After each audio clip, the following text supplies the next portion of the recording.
Bonjour à toutes et à tous et bienvenue pour cette nouvelle vidéo spéciale Halloween de Terre du Passé. L'histoire que nous allons voir dans ce second épisode sur l'île Tromelin est tirée de faits réels. Ces faits prennent place en 1761 et ont été relatés dans le livre de bord par les membres d'équipage du navire de la Compagnie française des Indes orientales, l'Utile. Nous allons voir aujourd'hui ce qui est arrivé à ces hommes et ces femmes et de quelle manière ils ont pu survivre. Ou non.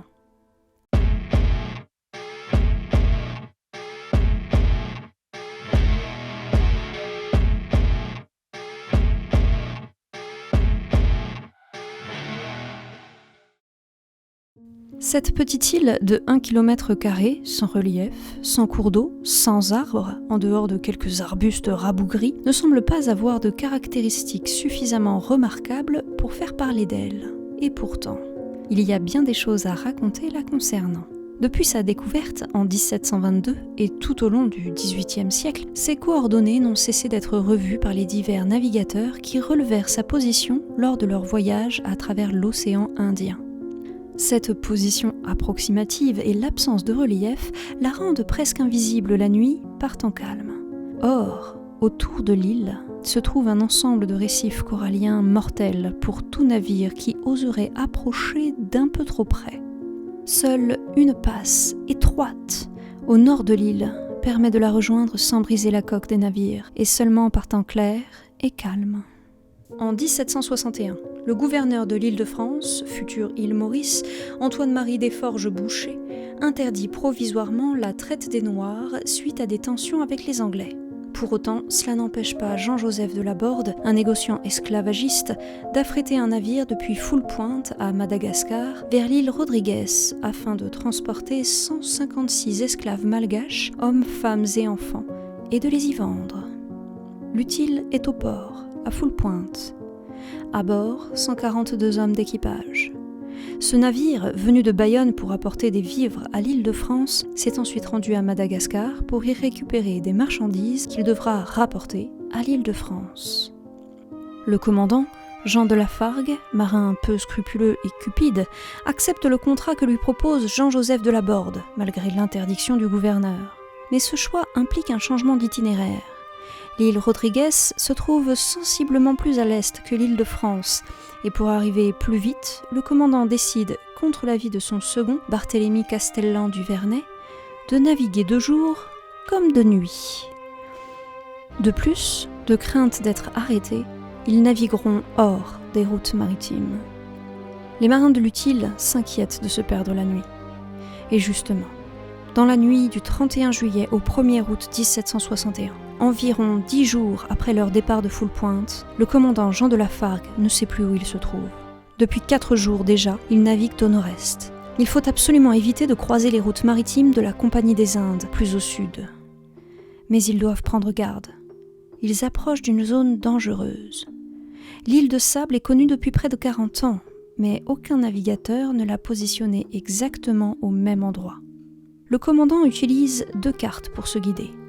Mais les informations qu'elles lui fournissent sont contradictoires. Où faire route? Quand prendre au sud? Jean de Lafargue pense qu'ils ont déjà dépassé la zone dangereuse de l'île de Sable et qu'ils doivent continuer leur route vers le nord-est durant encore 4 jours avant de bifurquer vers le sud-sud-est. Son second, Barthélemy Castellan du Vernet, pense pour sa part qu'ils approchent dangereusement des hauts fonds de l'île de Sable. Les 2 officiers se disputent, mais le commandant ne change pas d'opinion. Ils doivent continuer à suivre leur cap. Le vent souffle en permanence et les vagues chahutent le navire. Devant eux, de l'écume. Les vagues se brisent dans un grondement de tonnerre, propulsant des gerbes d'eau et de mousse dans les airs. Il faut virer de bord, mais la mer prend l'Utile de travers et repousse le navire droit sur les récifs. Trop tard.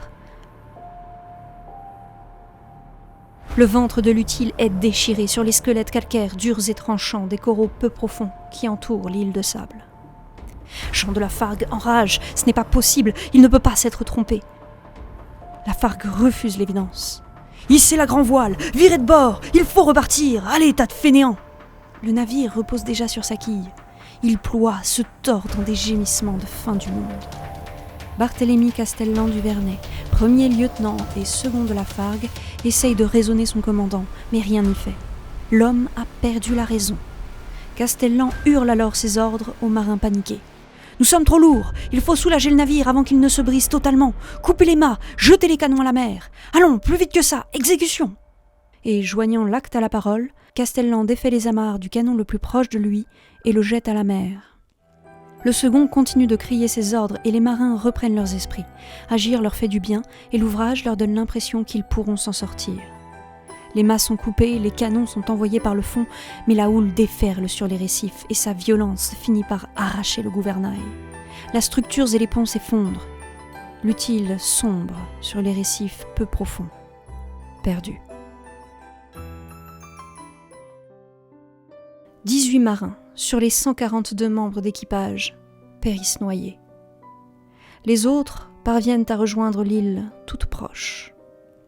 Les esclaves, quant à eux, sont enfermés chaque nuit dans les cales du navire, les ouvertures fermées par des clous, par crainte d'une révolte. 156 hommes, femmes et enfants sont pris au piège dans ce qui est en train de devenir un cercueil démesuré. Leur chance ? En se brisant, la coque de l'utile leur ouvre la voie vers la liberté. Sur les 156 esclaves, 70 périssent noyés. Ce sont donc 210 naufragés qui parvinrent à rejoindre l'île de Sable en cette terrible nuit du 31 juillet 1761. Nous voici à la fin de ce second épisode sur l'île Tromelin qu'au moment des faits, nos chers naufragés appellent encore l'île de Sable. Si le cœur vous en dit, demain, tandis que les ténèbres étendront tendrement leur sombre manteau de noirceur, vous connaîtrez l'histoire des survivants de l'utile. Merci d'avoir regardé cette vidéo jusqu'au bout et joyeux Halloween!